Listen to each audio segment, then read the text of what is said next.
News 18 prime देख रहे हैं आप सबके साथ मैं हूं प्रियंका। रात के 9 बजने वाले हैं और बुलेटिन की शुरुआत करेंगे विधानसभा चुनाव से जुड़ी खबर के साथ। मध्य प्रदेश और छत्तीसगढ़ में जनादेश ईवीएम में कैद हो चुका है। 3 दिसंबर को नतीजे साफ होंगे, लेकिन वोटिंग के बाद से सियासत का बाजार गर्म है।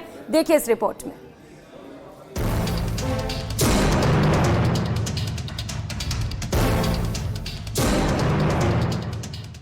आखिरकार मध्य प्रदेश की 203 और छत्तीसगढ़ की 70 सीटें मिलाकर 300 सीटों पर वोटिंग हो चुकी है। अब सभी को इंतजार है 3 दिसंबर रविवार का, यानी फैसले के ऐलान का दिन।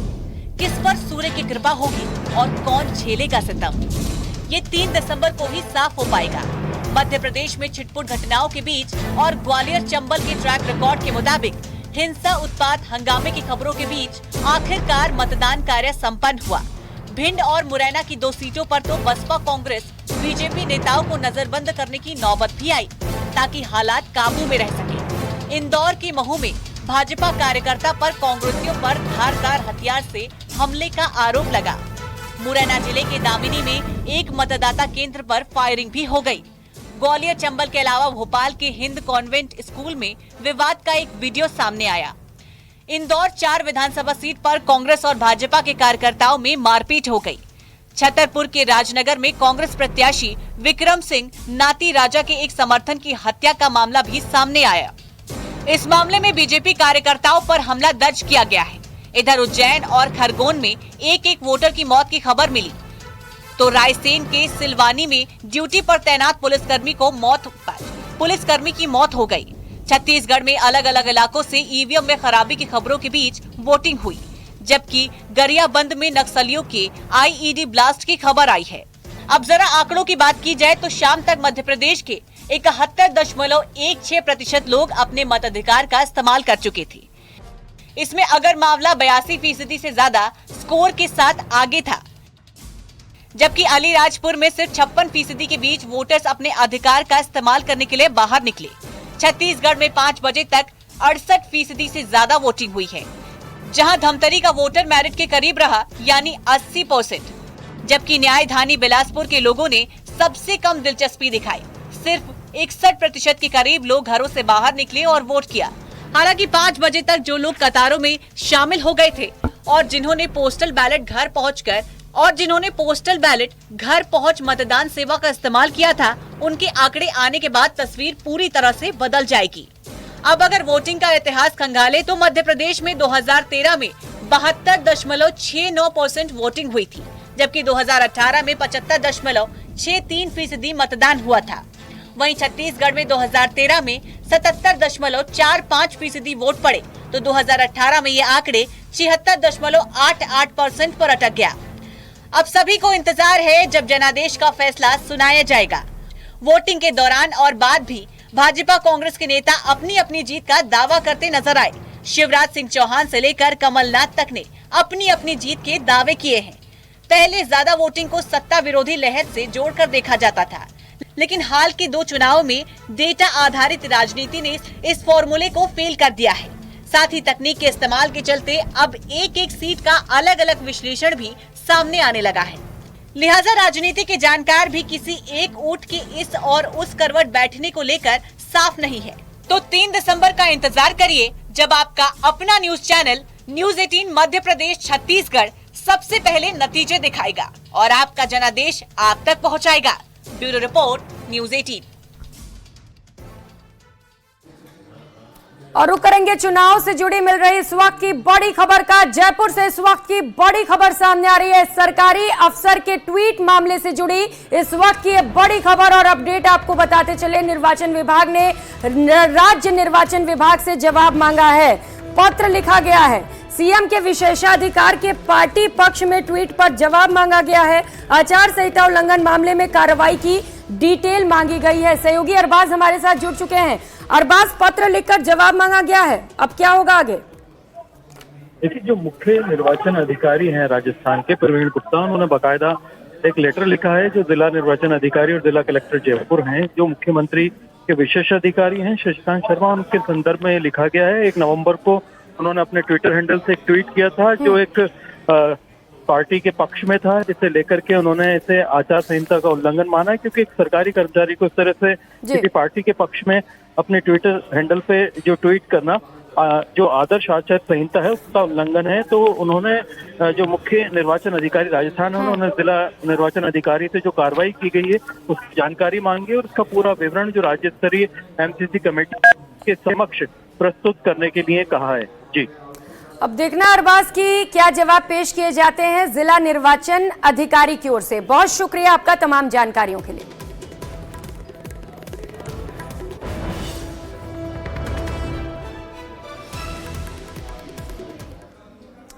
और खबरों में आगे बढ़ेंगे। बीजेपी के राष्ट्रीय अध्यक्ष जेपी नड्डा जब न्यूज 18 के सबसे बड़े मंच पर पहुंचे अजेंडा राजस्थान में, उन्होंने कहा कि 2/3 बहुमत के साथ सरकार बनाएंगे। इसके बाद से ही सियासत का बाजार गर्म है। इस रिपोर्ट में देखिए।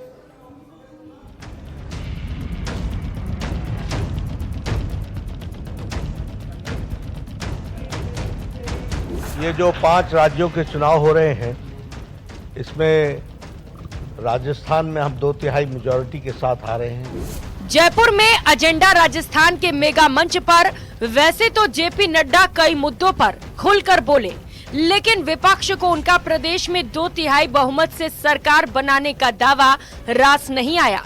एक बार फिर सुनिए राजस्थान के मेगा इवेंट में क्या दावा किया था। ये जो 5 राज्यों के चुनाव हो रहे हैं इसमें राजस्थान में हम 2/3 मेजॉरिटी के साथ आ रहे हैं। तो इसलिए जैसे हम 5वां मैच भी जीतने वाले हैं, वैसे ही इंडिया जीतने वाली है, वैसे ही भारतीय जनता पार्टी भी एक तरीके से स्वीप करेगी चुनाव को, ये आप देखने वाले हैं। जी, प्रदेश में 2/3 बहुमत से सरकार बनाने के दावे पर कांग्रेस प्रवक्ता आलोक कुमार ने जवाब दिया है। उन्होंने कहा कि नड्डा जी हिमाचल चुनाव में भी ऐसे ही दावे करते थे। उन्होंने ईडी के इस्तेमाल पर भी जवाब दिया। देखिए, मुझे लगता है ईडी हो, सीबीआई हो, इनकम टैक्स हो, जिस तरह से इसका दुरुपयोग हुआ है पिछले 9 वर्षों में, ये पूरे देश के सामने है और अब तो पूरे आंकड़ों के साथ है कि 96% अपोजिशन पार्टी या उनके लीडर्स को परेशान करने के लिए इन एजेंसीज का दुरुपयोग किया गया है। और जो लोग वॉशिंग मशीन बीजेपी की में धुल जाते हैं वो साफ हो जाते हैं। ईडी बीजेपी की फ्रंटल ऑर्गेनाइजेशन बन गई है, केवल वो बीजेपी को चुनाव जिताने के काम में लगी रहती है, ऐसा प्रतीत होता है। जेपी नड्डा के बयान पर ऐसी सियासत गरमाई कि मंत्री महेंद्रजीत सिंह मालवीय भी जवाब देने मैदान में कूद पड़े। उन्होंने जेपी नड्डा के न सिर्फ जीत के दावे पर जवाब दिया, बल्कि ईडी और सीबीआई के गलत इस्तेमाल पर भी बयान दिया। पिछले 1 साल से भारतीय जनता पार्टी ने जहां भी चुनाव लड़ा वहां हार का मुंह उनको देखना पड़ा है।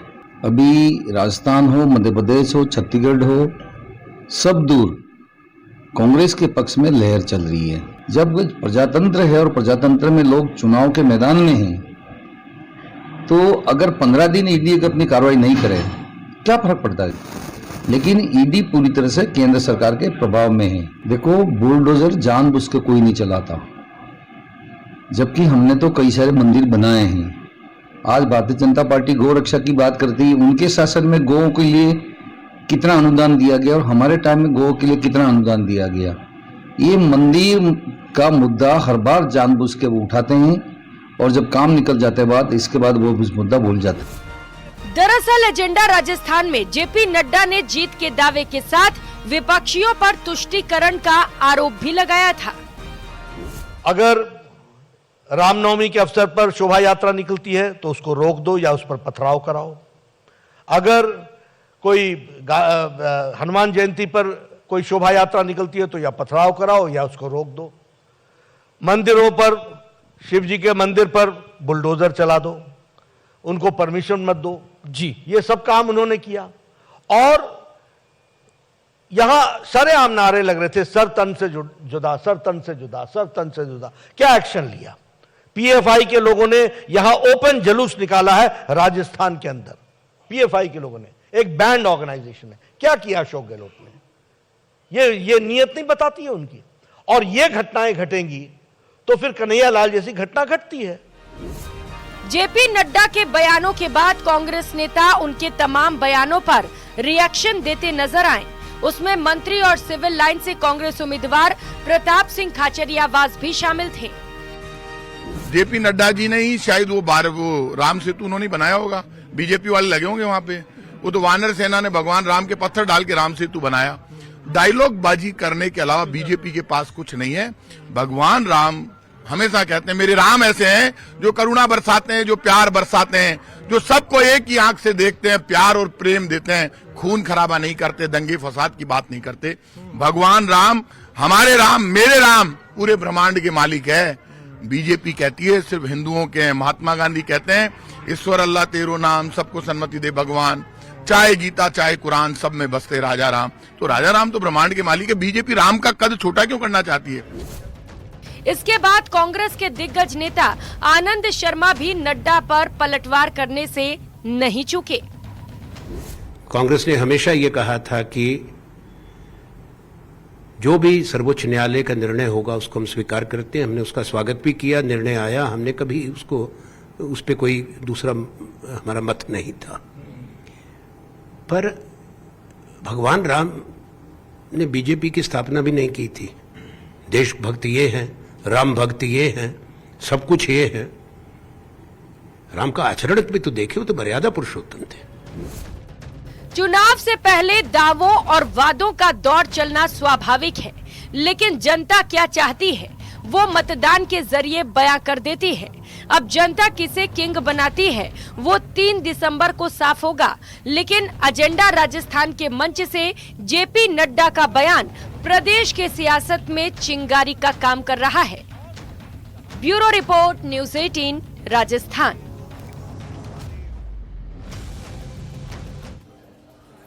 तो वहीं बीजेपी के स्टार प्रचारक और उत्तराखंड के मुख्यमंत्री पुष्कर सिंह धामी भी लगातार राजस्थान पहुंच रहे हैं। राज्यवर्धन सिंह राठौड़ के पक्ष में वोट करने की जहां उन्होंने लोगों से अपील की, तो वहीं राज्यवर्धन सिंह राठौड़ और पुष्कर सिंह धामी ने जमकर कांग्रेस पर निशाना भी साधा और कई वार किए। सुनिए क्या कुछ कहा।